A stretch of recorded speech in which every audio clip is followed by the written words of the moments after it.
ಮೊನ್ನೆ ತಾನೇ ಕೇಂದ್ರದ ಹಣ ಸಚಿವರಾಗಿರ್ತಕ್ಕಂಥ ನಿರ್ಮಲಾ ಸೀತಾರಾಮನ್ ಅವರು ಅತ್ಯುತ್ತಮ ಒಂದು ಬಜೆಟ್ ಅನ್ನು ಮಂಡನೆ ಮಾಡಿದ್ದಾರೆ. ಪ್ರಧಾನಮಂತ್ರಿ ನರೇಂದ್ರ ಮೋದಿಜಿಯವರ ವಿಕಸಿತ ಭಾರತದ ಕನಸೇನಿದೆ, ಆ ಕನಸು ನನಸಾಗ್ತಕ್ಕಂಥ ನಿಟ್ಟಿನಲ್ಲಿ ಅಭಿವೃದ್ಧಿ ಪೂರ್ವಕವಾಗಿರ್ತಕ್ಕಂಥ ಬಡವರ ಪರವಾಗಿ, ರೈತರ ಪರವಾಗಿ, ಯುವಕರ ಪರವಾಗಿ, ಮಹಿಳೆಯರ ಪರವಾಗಿ ಒಂದು ಅತ್ಯುತ್ತಮ ಬಜೆಟ್ ಅನ್ನು ನೀಡಿದ್ದಾರೆ. ನಾವ್ಯಾರೂ ಕೂಡ ನಿರೀಕ್ಷೆ ಮಾಡಿರಲಿಲ್ಲ. ಟ್ಯಾಕ್ಸ್ ರಿಫಾರ್ಮ್ಸ್ ಬಗ್ಗೆ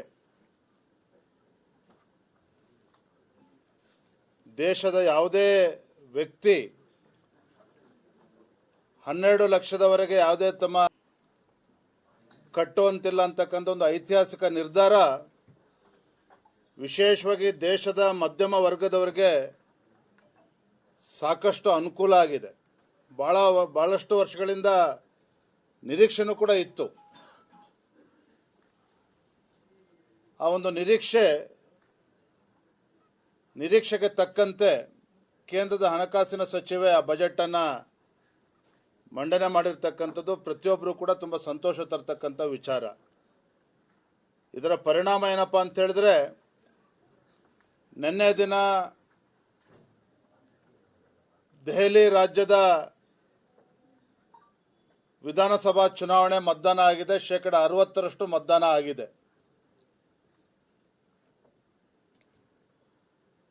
9-10 ಸಮೀಕ್ಷೆಗಳು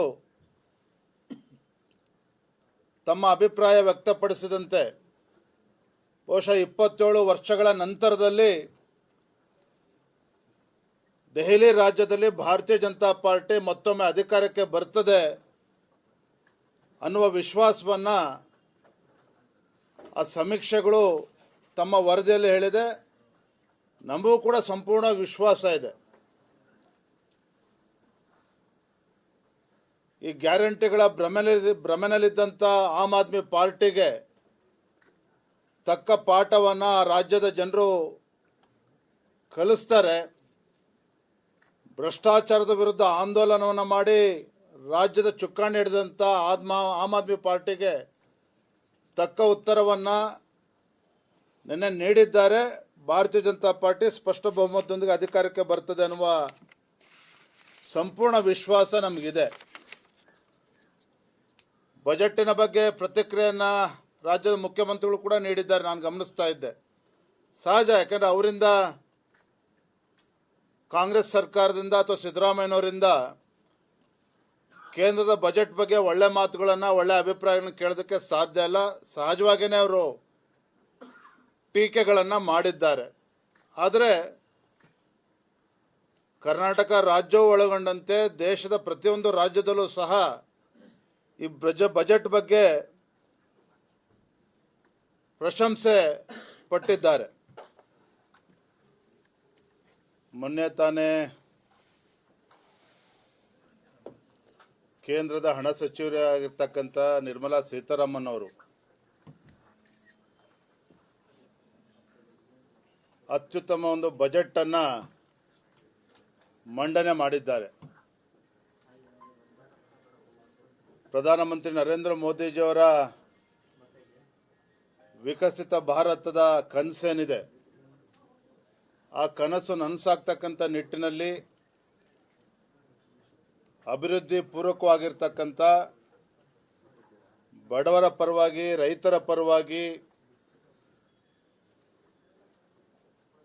ಯುವಕರ ಪರವಾಗಿ, ಮಹಿಳೆಯರ ಪರವಾಗಿ ಒಂದು ಅತ್ಯುತ್ತಮ ಬಜೆಟ್ ಅನ್ನು ನೀಡಿದ್ದಾರೆ. ನಾವ್ಯಾರೂ ಕೂಡ ನಿರೀಕ್ಷೆ ಮಾಡಿರಲಿಲ್ಲ. ಟ್ಯಾಕ್ಸ್ ರಿಫಾರ್ಮ್ಸ್ ಬಗ್ಗೆ ದೇಶದ ಯಾವುದೇ ವ್ಯಕ್ತಿ 12 ಲಕ್ಷದವರೆಗೆ ಯಾವುದೇ ತಮ್ಮ ಕಟ್ಟುವಂತಿಲ್ಲ ಅಂತಕ್ಕಂಥ ಒಂದು ಐತಿಹಾಸಿಕ ನಿರ್ಧಾರ ವಿಶೇಷವಾಗಿ ದೇಶದ ಮಧ್ಯಮ ವರ್ಗದವರಿಗೆ ಸಾಕಷ್ಟು ಅನುಕೂಲ ಆಗಿದೆ. ಬಹಳಷ್ಟು ವರ್ಷಗಳಿಂದ ನಿರೀಕ್ಷೆನೂ ಕೂಡ ಇತ್ತು. ಆ ಒಂದು ನಿರೀಕ್ಷೆಗೆ ತಕ್ಕಂತೆ ಕೇಂದ್ರದ ಹಣಕಾಸಿನ ಸಚಿವೆ ಆ ಬಜೆಟನ್ನು ಮಂಡನೆ ಮಾಡಿರ್ತಕ್ಕಂಥದ್ದು ಪ್ರತಿಯೊಬ್ಬರು ಕೂಡ ತುಂಬ ಸಂತೋಷ ತರ್ತಕ್ಕಂಥ ವಿಚಾರ. ಇದರ ಪರಿಣಾಮ ಏನಪ್ಪ ಅಂತ ಹೇಳಿದ್ರೆ, ನಿನ್ನೆ ದಿನ ದೆಹಲಿ ರಾಜ್ಯದ ವಿಧಾನಸಭಾ ಚುನಾವಣೆ ಮತದಾನ ಆಗಿದೆ. 60% ಮತದಾನ ಆಗಿದೆ.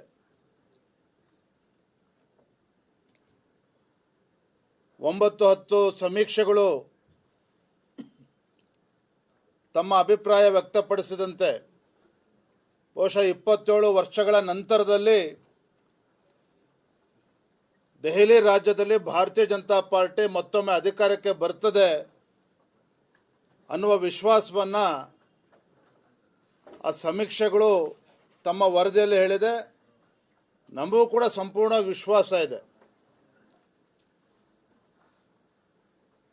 ಈ ಗ್ಯಾರಂಟಿಗಳ ಭ್ರಮೆನಲ್ಲಿದ್ದಂಥ ಆಮ್ ಆದ್ಮಿ ಪಾರ್ಟಿಗೆ ತಕ್ಕ ಪಾಠವನ್ನು ರಾಜ್ಯದ ಜನರು ಕಲಿಸ್ತಾರೆ. ಭ್ರಷ್ಟಾಚಾರದ ವಿರುದ್ಧ ಆಂದೋಲನವನ್ನು ಮಾಡಿ ರಾಜ್ಯದ ಚುಕ್ಕಾಣಿ ಹಿಡಿದಂಥ ಆಮ್ ಆದ್ಮಿ ಪಾರ್ಟಿಗೆ ತಕ್ಕ ಉತ್ತರವನ್ನು ನಿನ್ನೆ ನೀಡಿದ್ದಾರೆ. ಭಾರತೀಯ ಜನತಾ ಪಾರ್ಟಿ ಸ್ಪಷ್ಟ ಬಹುಮತದೊಂದಿಗೆ ಅಧಿಕಾರಕ್ಕೆ ಬರ್ತದೆ ಅನ್ನುವ ಸಂಪೂರ್ಣ ವಿಶ್ವಾಸ ನಮಗಿದೆ. ಬಜೆಟ್ಟಿನ ಬಗ್ಗೆ ಪ್ರತಿಕ್ರಿಯೆಯನ್ನು ರಾಜ್ಯದ ಮುಖ್ಯಮಂತ್ರಿಗಳು ಕೂಡ ನೀಡಿದ್ದಾರೆ. ನಾನು ಗಮನಿಸ್ತಾ ಇದ್ದೆ. ಸಹಜ, ಯಾಕಂದರೆ ಅವರಿಂದ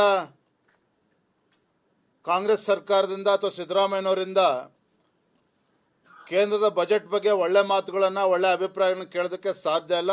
ಸಹಜವಾಗಿಯೇ ಅವರು ಟೀಕೆಗಳನ್ನು ಮಾಡಿದ್ದಾರೆ. ಆದರೆ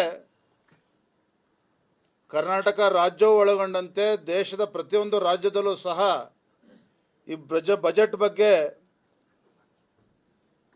ಪ್ರಶಂಸೆ ಪಟ್ಟಿದ್ದಾರೆ.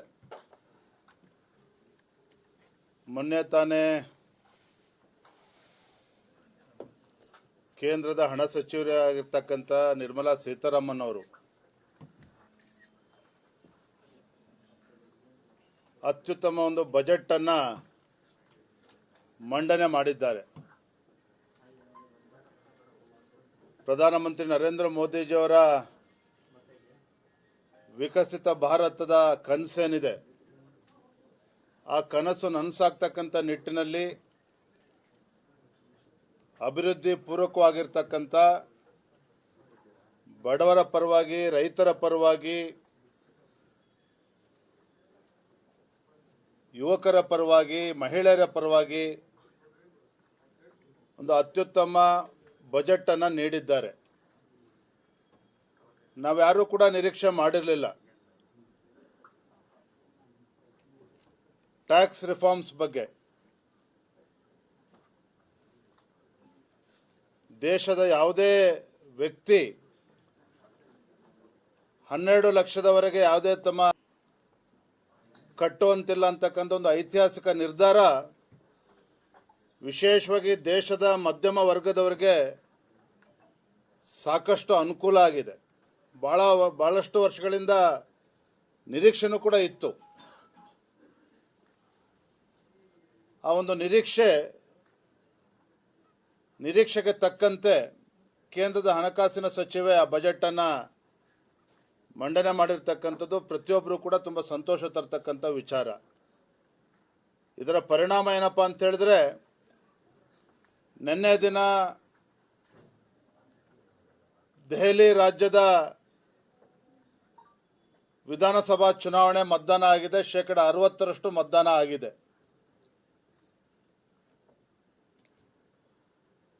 9-10 ಸಮೀಕ್ಷೆಗಳು ತಮ್ಮ ಅಭಿಪ್ರಾಯ ವ್ಯಕ್ತಪಡಿಸಿದಂತೆ ಬಹುಶಃ 27 ವರ್ಷಗಳ ನಂತರದಲ್ಲಿ ದೆಹಲಿ ರಾಜ್ಯದಲ್ಲಿ ಭಾರತೀಯ ಜನತಾ ಪಾರ್ಟಿ ಮತ್ತೊಮ್ಮೆ ಅಧಿಕಾರಕ್ಕೆ ಬರ್ತದೆ ಅನ್ನುವ ವಿಶ್ವಾಸವನ್ನ ಆ ಸಮೀಕ್ಷೆಗಳು ತಮ್ಮ ವರದಿಯಲ್ಲಿ ಹೇಳಿದೆ. ನಮಗೂ ಕೂಡ ಸಂಪೂರ್ಣ ವಿಶ್ವಾಸ ಇದೆ. ಈ ಗ್ಯಾರಂಟಿಗಳ ಭ್ರಮೆನಲ್ಲಿದ್ದಂಥ ಆಮ್ ಆದ್ಮಿ ಪಾರ್ಟಿಗೆ ತಕ್ಕ ಪಾಠವನ್ನು ರಾಜ್ಯದ ಜನರು ಕಲಿಸ್ತಾರೆ. ಭ್ರಷ್ಟಾಚಾರದ ವಿರುದ್ಧ ಆಂದೋಲನವನ್ನು ಮಾಡಿ ರಾಜ್ಯದ ಚುಕ್ಕಾಣಿ ಹಿಡಿದಂಥ ಆಮ್ ಆದ್ಮಿ ಪಾರ್ಟಿಗೆ ತಕ್ಕ ಉತ್ತರವನ್ನು ನಿನ್ನೆ ನೀಡಿದ್ದಾರೆ.